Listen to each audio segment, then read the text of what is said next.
intra e interespecíficas, nosotros encontrábamos, ¿cierto? Eh, las diferentes interacciones, o para volverlo a decir, las relaciones que se daban entre los diferentes seres vivos. Lo importante es recordar que si estamos hablando de los organismos de la misma especie, individuos de la misma especie, estamos hablando de relaciones intraespecíficas. Si estamos hablando de diferentes organismos, sean plantas, animales, lo que sea, que estén interactuando entre ellos, los vamos a llamar relaciones interespecíficas. ¿Listo? Y como nosotros vimos, estas relaciones interespecíficas están muy relacionadas a, al aspecto de conseguir alimento, están muy relacionadas, sobre todo, digamos, es uno de los principales aspectos para este tipo de interacción, ¿no? De relaciones, principalmente es para conseguir alimento, las relaciones interespecíficas, ¿listo? Esto lo deben tener muy en cuenta porque, bueno, pues si bien no es la única forma, pues va a ser la forma principal. La mayoría de los organismos vivos vamos a tener este tipo de relaciones para conseguir alimento. A ver, acá me hacen una pregunta. Profe, dijeron que la reunión de padres que ninguna persona que no sea el curso del colegio se puede meter. Bueno, chévere. Bien, entonces,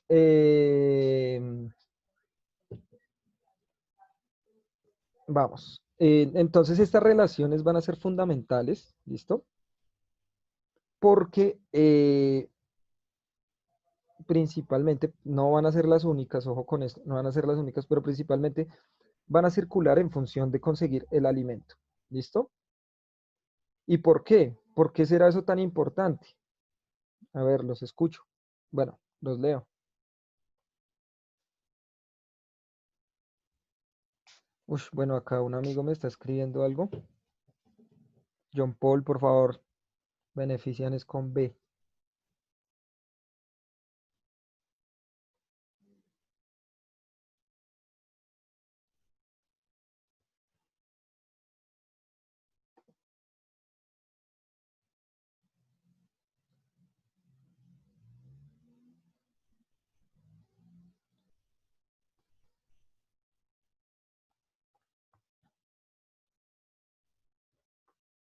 Repito que no escuché. ¿Desde dónde, Samuelín? ¿Qué fue lo último que escuchaste?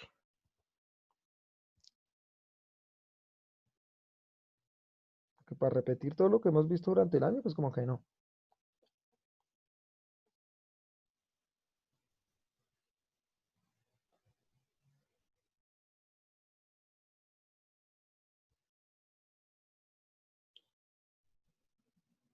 La pregunta es, ¿por qué la mayoría de relaciones interespecíficas rondan o están alrededor de conseguir alimento? ¿Por qué?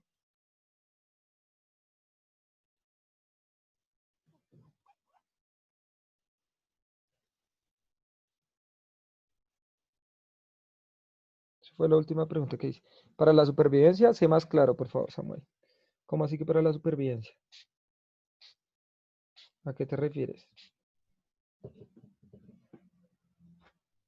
La ley de la vida, ¿cómo así? Sé más claro, ¿a qué te refieres? No te entiendo nada de lo que estás diciendo. Sé más claro, por favor. Y para ser más claro, necesitas usar conceptos que yo ya les he explicado en clases anteriores y el año pasado y todo el tiempo lo hablamos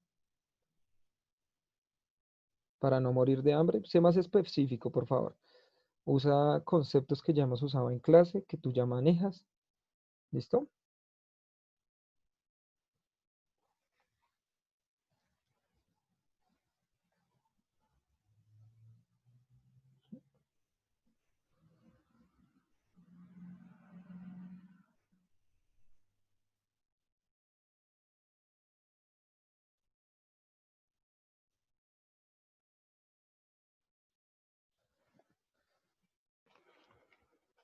Para no morir de hambre. Bueno, amigos, ¿qué pasa?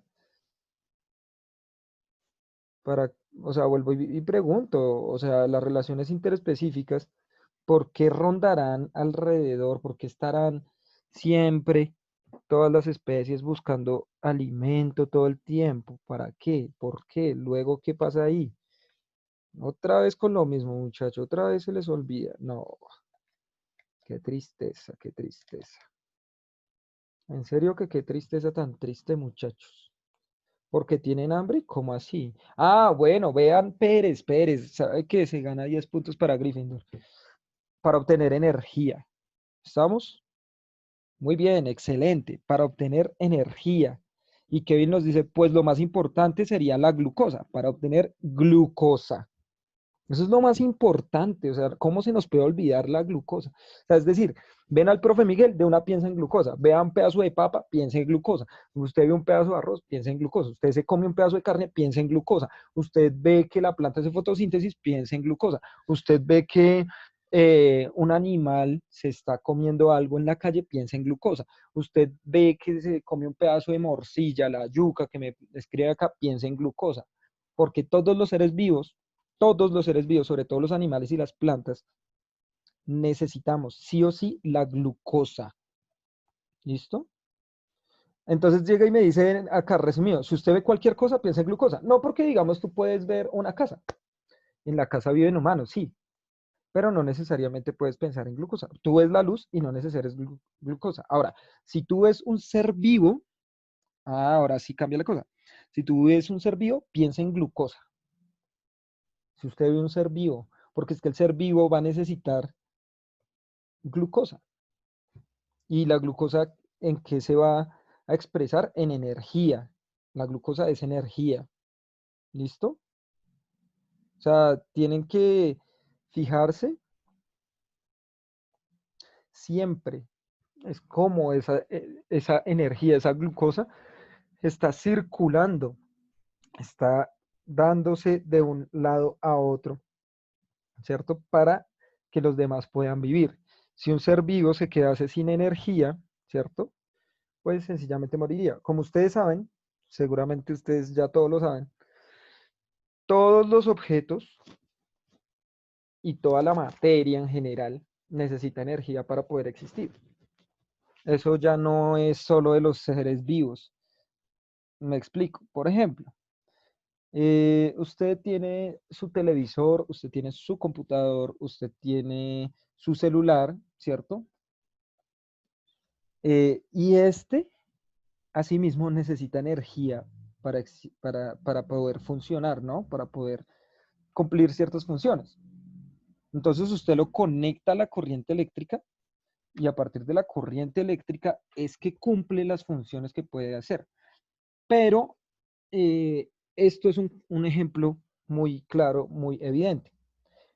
Eh, pero, por ejemplo, usted ve la pared de su casa. La pared de su casa también tiene energía porque es materia. Pero esa energía también la va a aprovechar de la luz. Es decir, la luz va a llegar acá, a esta materia, y va a mover los electrones. Y esos electrones van a producir cierto tipo de energía, no electricidad como tal, pero sí un tipo de energía que permita que esos átomos puedan seguir existiendo.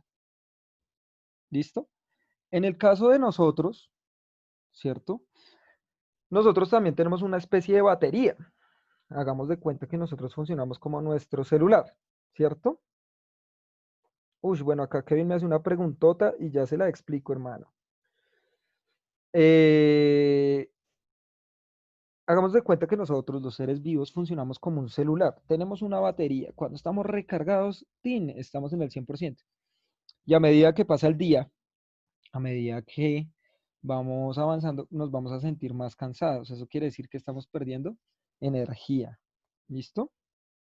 Y necesitamos dormir y comer. Dormir y comer. Dormir y comer. ¿Para qué comer? ¿Para qué? Para obtener glucosa. ¿Listo?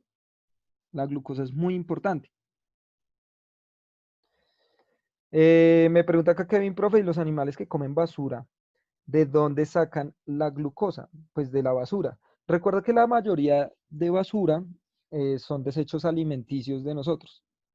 que botamos que el pedazo de banano que no nos comimos, que dejamos arroz, que dejamos un pedazo de empanada, que dejamos... Lo que hay en la basura es un montón de comida y un montón de glucosa que muchos animales van a aprovechar. ¿Animales como cuáles? Es decir, antes de explicar cuáles animales, hay unas prácticas humanas, unas prácticas muy claras que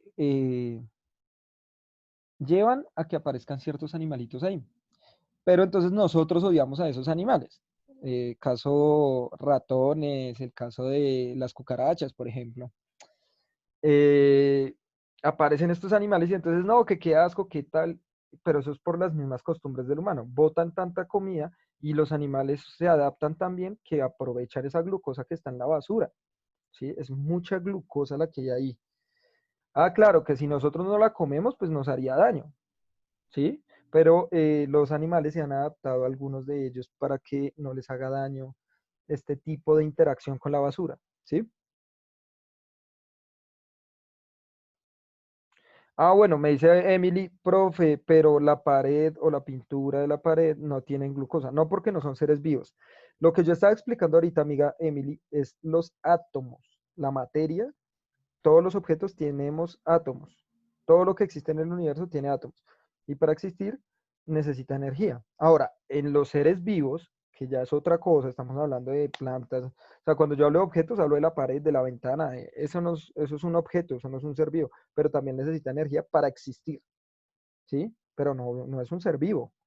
Ahora, los seres vivos sí necesitamos glucosa, o sea, nuestra energía sí es muy específica. ¿Cuál es? La glucosa. En los seres vivos, la energía específica es la glucosa. En los objetos, principalmente la luz, ¿sí?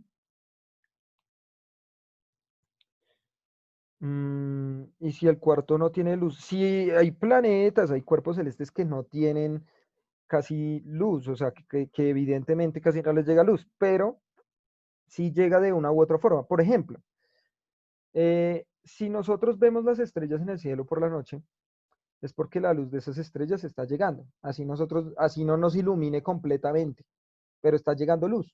Y eso va a estimular sí o sí los átomos, ¿listo? ¿Está ahí claros? Los chulos, los perros, era lo que estaba hablando ahorita, sí. Bien. Pues gracias por la aclaración, dice mi amiga Emily. Muy bien. ¿Listo?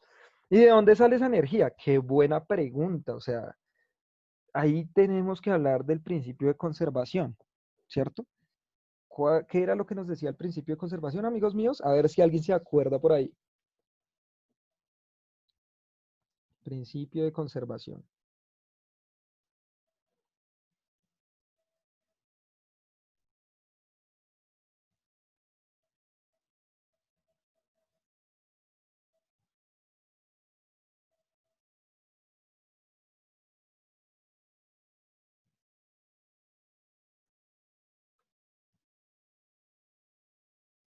Algo entre más no sé qué sea ahí, mejor, no.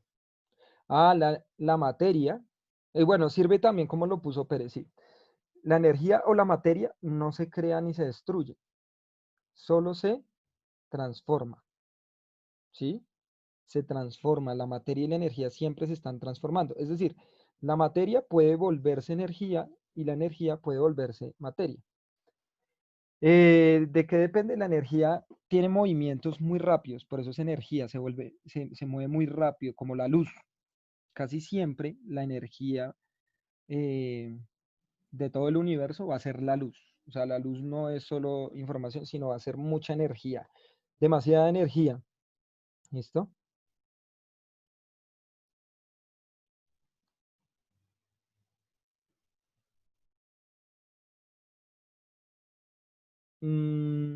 Entonces, ¿la energía de dónde sale principalmente? Bueno, nosotros tenemos que, si queremos ver cómo son los procesos de transformación de la materia o de la energía, eh, tenemos que hablar del origen del universo. O sea, ya no, por eso el año pasado veíamos el origen del universo. Este año acá Pérez está supremamente concentrado y muy bien, y es energía mecánica, ¿cierto? Él me habla en estos momentos, me está escribiendo sobre energía cinética que puede volverse energía elástica.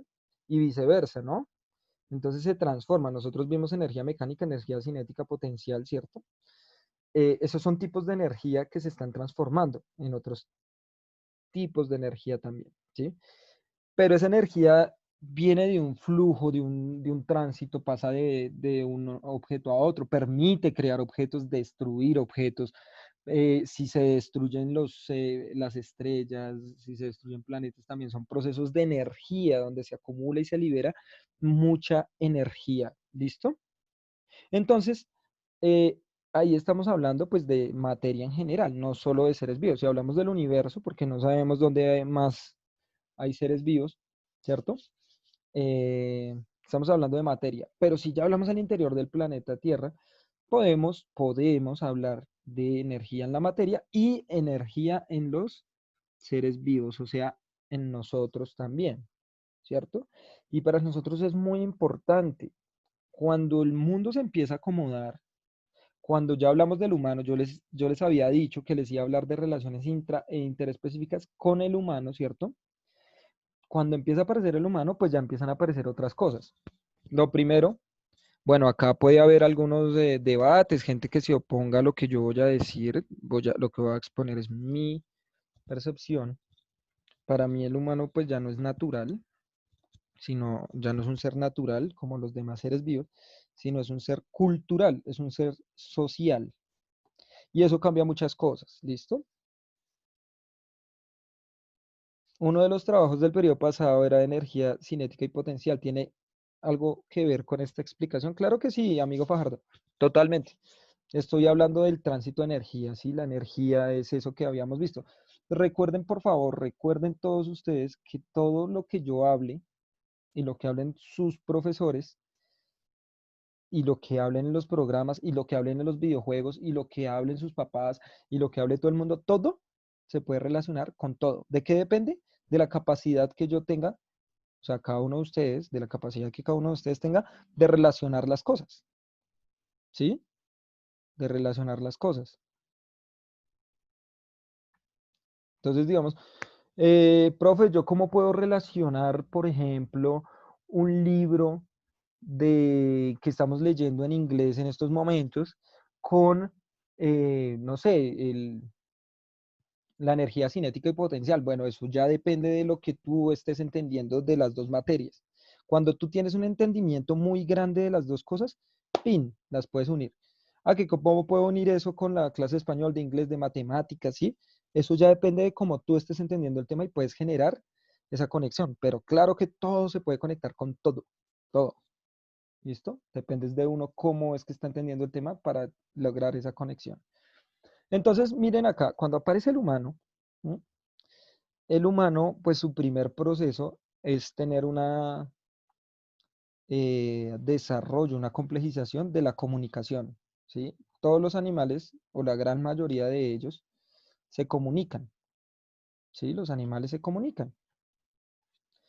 Y en esa comunicación de los animales, pues el humano no era la excepción. Antes de ser humano como tal, eh, estos antepasados de nosotros sí se comunicaban, pero pues es como se comunican los otros primates, por ruidos, por señas, nada claro.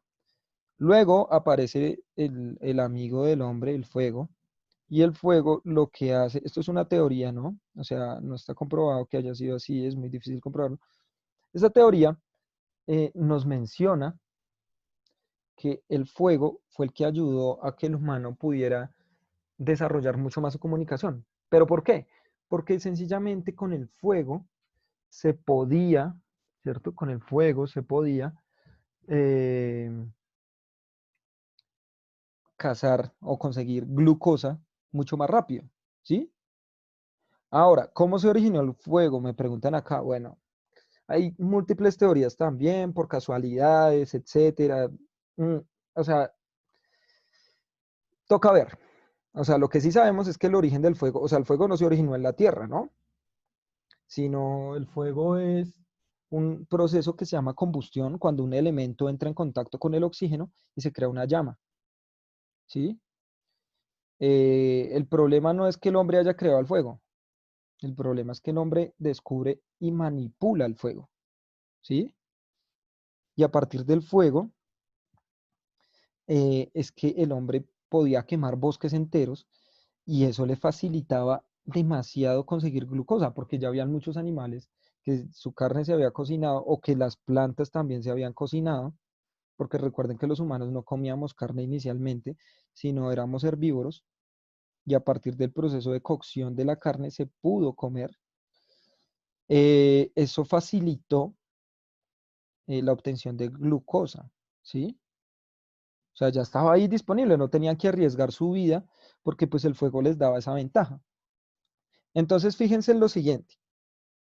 Si los demás eh, animales no pueden hablar, dice esta teoría, que no la digo yo, esto es sacado de un libro que se llama De animales a dioses, de un autor que se llama Yuval Noah Harari, ¿sí? Dice, bueno, los animales no pueden hablar o no pueden pensar en otra cosa porque todo el tiempo están pensando en comida, todo el tiempo están pensando en glucosa, todo el tiempo están pensando en cómo tener energía. Entonces, fíjense en esto. Si yo miro estas relaciones interespecíficas y yo miro todos los tipos de relaciones interespecíficas, sobre todo los de competencias o estos de simbiosis y mutualismo, todo el tiempo los animales están en esa función de conseguir glucosa, todo el tiempo. Para el caso del humano, cuando se supone que descubre el fuego, pues ya él ya no tiene que estar pensando todo el tiempo en cómo va a conseguir la energía, porque ya la tiene ahí disponible y la puede antes acumular. Sí, el fuego le dio una gran ventaja, le dio una ventaja sobre los otros seres vivos. Entonces, como ya tenía tiempo disponible, empezó a volver más compleja sus formas de comunicación. Y eso dio origen al habla, al lenguaje, ¿sí?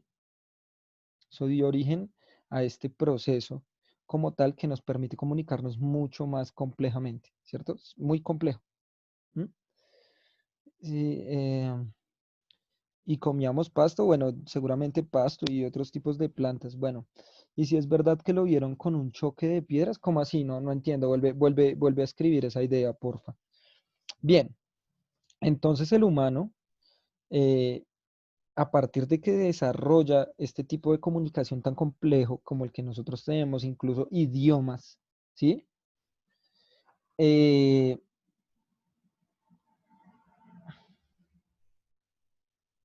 pues empiezan a crear otro tipo de cosas como la cultura, ¿sí? Entonces, ahorita con el otro grupo yo les mencionaba, por ejemplo, que los números no existen, ¿sí o no? Porque los números, si llegasen a existir hipotéticamente, solo existen en la mente del humano.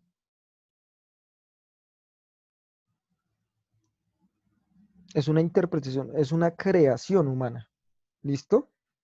Y eso surge porque el humano empieza a pensar más y más. Ah, bueno, el humano encontró el fuego con un choque de piedras. Bueno, eso es una teoría. Tocaría irnos al primer humano que logró manipular el fuego, pero pues para eso necesitaríamos una máquina del tiempo. Pero eso es una teoría, claro. Otra dice que cayó un rayo y ahí se incendió un bosque y desde ahí empezaron a manipular el fuego. Bueno, ahí se los dejo a su decisión qué teoría creen ustedes. Pero pues no, no podríamos decir a ciencia cierta cuál fue. Se va a desconectar, nos volvemos a conectar, muchachos, por favor. Ya se va a desconectar esto.